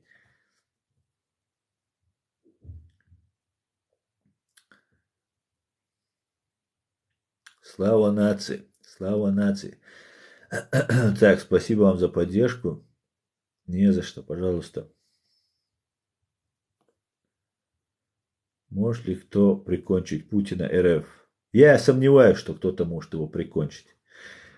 Слишком все зачищено. Знаете, в 95 году Джахар сказал, если Евросоюз, когда Европа сказала, типа Чечня это внутреннее дело России, незаконно, нарушая международное право, хотя мы никакое не внутреннее дело России, мы самодостаточное, независимое, суверенное государство, на которое народ проголосовал и свою волю высказал на свободно-демократичных выборах. Он сказал, если вы сегодня называете Чечню внутренним делом России, настанет время, когда когда Европа станет внутренним делом России. Вот и все.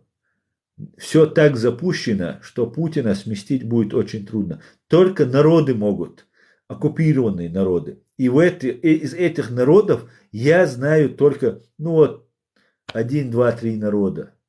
Это татары, чеченцы, и то татары не выступили так.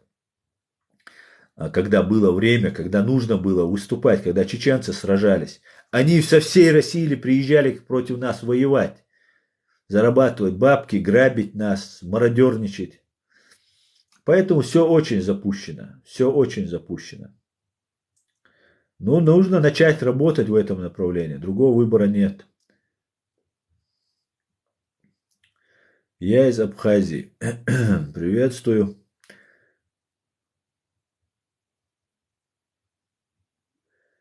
Так, а про роддома знаете? Сейчас это опускается у меня штука. Так, про роддома знаете? Так. А про пляж Донецкий. Да, я уже слышал эту новость.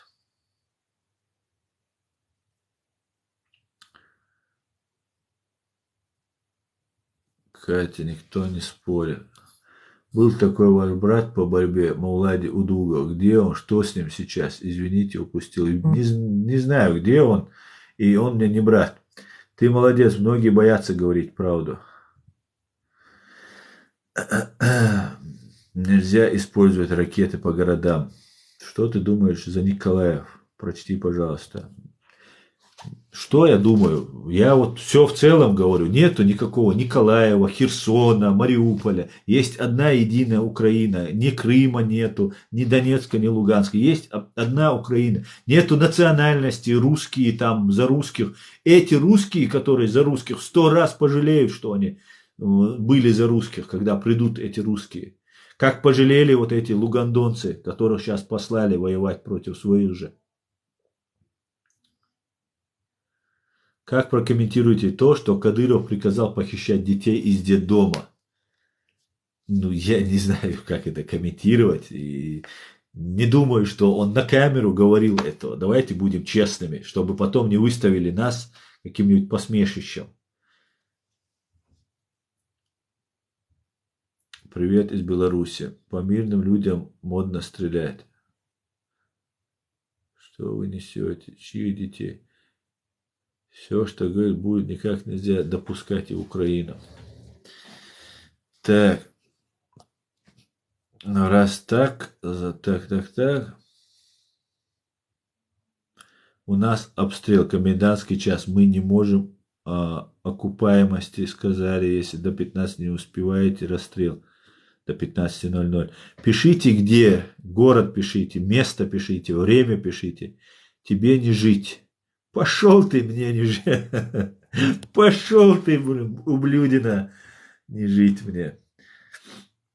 А как же дети? Брат, ты уверен, что 80 тысяч до 200 тысяч 94 они потеряли? Абсолютно, 100%. Наша сторона сообщала, что уничтожено 80 тысяч русских оккупантов в нашей стране. Ну, русских там и других, кто с ними пришел. 225 тысяч – это приблизительная цифра, которую привел Хасан Бакаев, наш историк. Так как Волгоград и Ставрополь, ну вот два региона каких-то он там сейчас упоминает, в этих двух регионах с их ссылками они увековечили память, кто с какого там их региона погиб. Их погибло вот в этих двух областях российских погибло 3000 с копейками, а русских 140 миллионов, грубо говоря. Да? И если 140 миллионов, если исходить из этого, то тогда уходит такая цифра, то эти 3000 с чем-то, ну, возьмем 3100, вот так где-то их было, умножаем на 70, потому что 2 миллиона вот в этих двух регионах, а их 140, значит, 140 разделить на 2 это 70, 70 умножаем на эти 3000, вот уходит 210 тысяч. Ну, мы давайте допустим, что фашистов 90%, 90 миллионов, да, фашистов. Ну, тогда это уходит на 45 нужно умножить, а не на 70, да. То эти 3000 умножаем, то получается 120, ну, 140 тысяч, 130 тысяч. Но наша сторона тогда заявляла, что мы уничтожили 80 тысяч фашистов.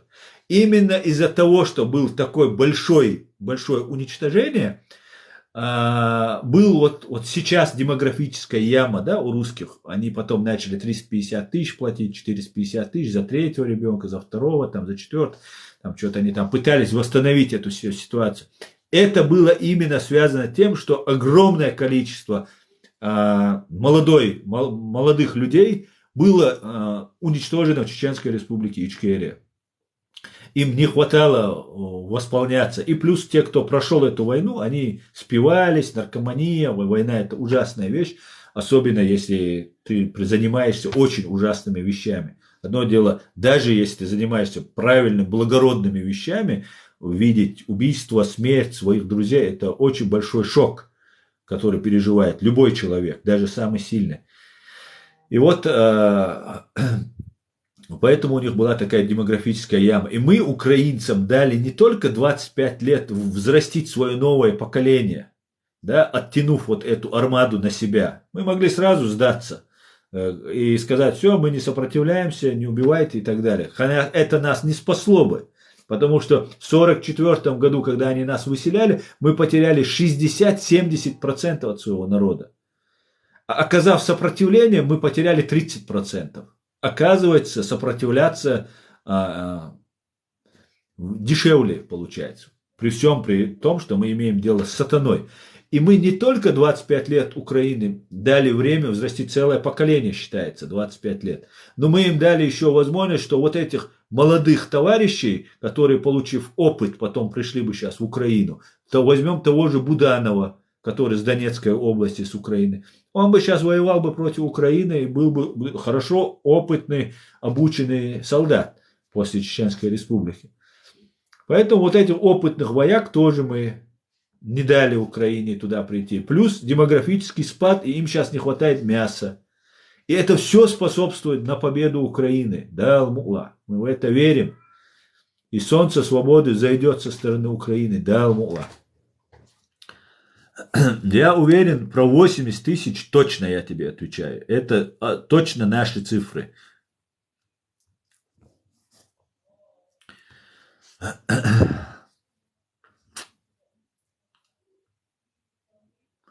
Ты уже слышал за Баштанку, Николаевская область? Нет, не слышал. Скажите, что там, ребят? Путин обстрелял, чтобы оправдать мобилизацию. Кого обстрелял? Я не понял. Россию обстрелял? Это он может. Дома он взрывал. Рязанский сахар, вспомните. Абсолютно, вот как раз об этом и говорю. Как вас взрывали ваши же. Волгодонск, Буйнакск, Москва, Рязань. Абсолютно, это моя тема, я ее очень хорошо знаю, могу вам ее отдельно много раз с многими нюансами рассказывать про взрывы домов в 1999 году, в которых обвинили нас. и напали на нас. Так.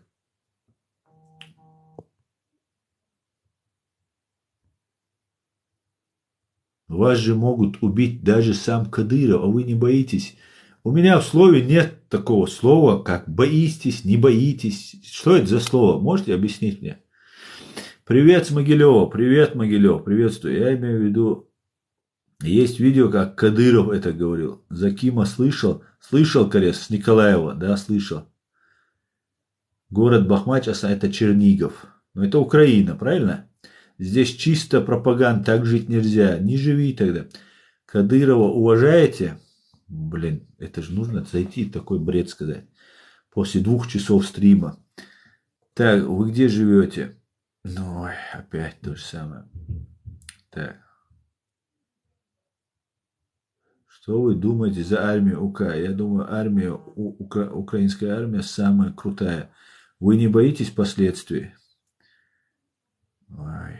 Почему армия России выглядит как во Второй мировой? Или даже в Первой мировой? О чем мы боятся? Так что вот такие вот, друзья, дела.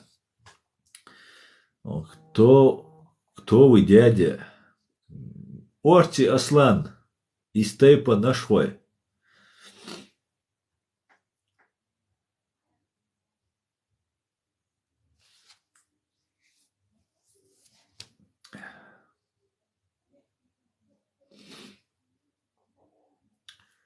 Лев он. Да, абсолютно. Аслан переводится как лев. Совершенно верно.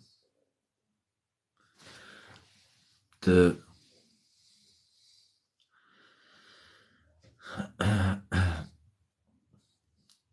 Кто? Так, друзья. Ну, давайте комментарии или все, закончим. Наверное, вы устали, да?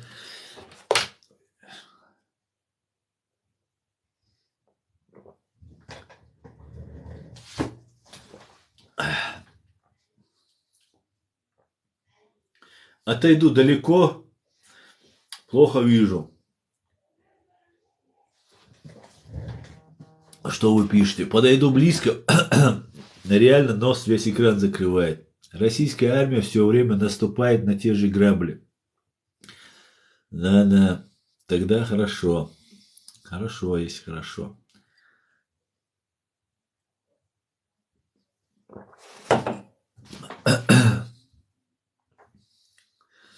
Я буду каждый день выходить, каждый день будем общаться, давайте обмениваться информацией, мы должны максимально рассказывать о том, что было, есть, что происходит сейчас, чтобы как можно больше разоблачать эту фашистскую пропаганду и их ложь. А я знаю очень много, поверьте, опыт у нас имеется. Все будет Украина, все будет Украина. Все будет добро. Асан, где твои очечки? Не знаю, где я их потерял. Вот сегодня заказал себе. Должны сейчас прийти новые. Асан, где-то. Где вы сидите? В бункере? Не совсем в бункере. Не, сижу. В бункере сидят руссо-фашисто царь. А я нет. Надеюсь, что матерям смогут доставить тела их детей, чтобы смогли нормально похоронить. Да? Машу я ожила. Да? Откуда он? С Германии я, с Германии. В Германии я сижу. И не в бункере. А так, да, я с Ичкерии. Гражданин Чеченской Республики Ичкерия. Так из Ичкерии, а сейчас Германия. Да, в бункере сидит только Путлер, точнее прячется, да? Да, абсолютно верно. Абсолютно так. Так, ну что там в Германии? Цены выросли? Нет, у нас ничего не выросло. Это все российская фашистская пропаганда. Ну ладно, друзья, давайте тогда на сегодня закончим. Завтра в обед и вечером, или вот один раз как-нибудь совмещу, и завтра выйдем на связь. Также на канале Реалити в YouTube вы можете меня всегда найти. Есть еще у меня в ТикТоке, меня здесь постоянно атакуют, постоянно на меня жалуются эти фашисты. Как вы видели, за этот стрим много раз уже грозятся мне смертью. Ну и как бы постоянно они мне тут всячески препятствуют. Поэтому есть у меня канал Аслан Арцуев называется, вот в ТикТоке. И также на Реалити, но в Ютубе есть канал Реалити. Заходите, подписывайтесь, распространяйте наши видео и сообщайте информацию. Задавайте свои вопросы. Я всегда честно, как для себя, потому что можно меня называть украинцем. Я буду украинцем до вашей полной победы. Да, Алмула. Всего самого хорошего, все будет доброе. Слава Украине, слава Ичкерии. Господи, благослови Америку. Всего самого хорошего. До свидания, друзья.